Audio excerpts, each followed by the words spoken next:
As a teacher, I have students coming to me every day for pads. Our school has a high level of poverty, and some families are faced with the choice of whether to buy diapers, or pads, or tampons. It's a difficult choice for them to make. The Oregon Trail Card only covers food items, so families have to come up with money to buy things like soap, laundry detergent, diapers, and yes, feminine hygiene items. At our school, we have teachers and staff purchasing these things with their own money so we can give them to our students.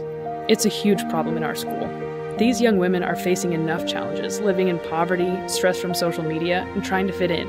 Add to that not even having enough money to buy pads and tampons, and it's another stressor added to their load that's already difficult for them to bear. I grew up in the foster care system, and I was moved from family to family. As I grew older and started my period, it really became a challenge. There were times I was living with a foster family who would ask me if I needed tampons or pads. There were other times when I was living with a foster family and they didn't think to ask me if I needed anything. And I didn't feel comfortable asking, so I went without, and I would make do by using paper towels, wadded up toilet paper, or I would just go without and free flow.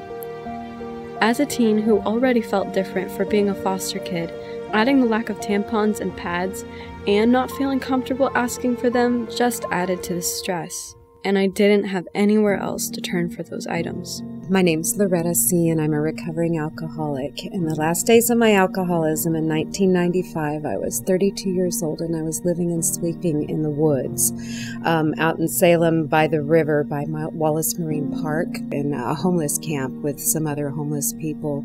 We lived back there, and I didn't have any money. I was eating out of dumpsters and foraging cans and bottles and just doing what I could. My alcoholism was bad. I was completely unemployable. And one of the challenges back there was when my period came along. There was no money and there was no resource for feminine hygiene products. And I knew where I could get a meal, didn't know where I could get tampons or anything for my period. And what I had to do back then was roll my own tampons out of toilet paper, which is not a really ideal material because it disintegrates and it could cause toxic shock. I mean, you could get really sick from rolling your own tampons, but that's how it happened, and that's what we did back then. I got out of the woods. I got sober. I've been sober since '95 for 23 years, so I have a happy ending. And I always like to fold it so the edges wouldn't be raw. And then just fold it in, fold it in, fold it in, and then just kind of twist it. It just kind of went like that. And it's not healthy. It's not good, but we made do with what we had. It would have been lovely back in the day if somebody had even thought about that. I am Stephanie Bob, the Resource Development Coordinator at the United Way of the Mid-Willamette Valley. We were recently contacted by one of our rural high schools, and they indicated to us that out of their 80 students that are female, 44 of them are missing school for up to 1 week per month due to lack of feminine hygiene supplies. Meaning when they're having their periods, they don't have those supplies that they need to be able to go to school. So when you think of that in terms of an entire school year, they're missing up to 9 weeks of school, which is actually an entire semester. We thought, wow, is that really true? So we contacted Salem-Keizer School District. Unfortunately, we found out that resounding, it's an issue in all schools. It's not just this particular rural school.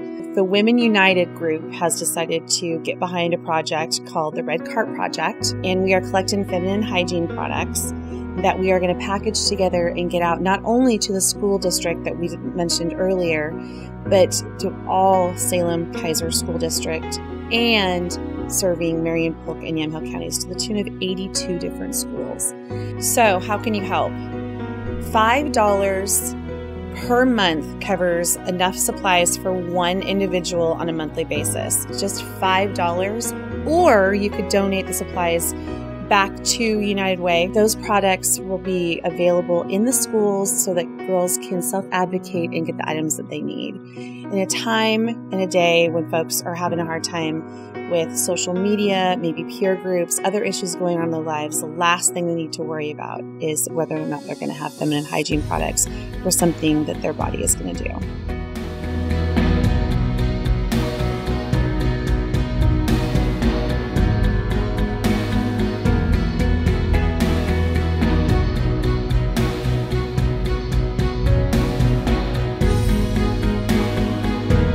We are Women United.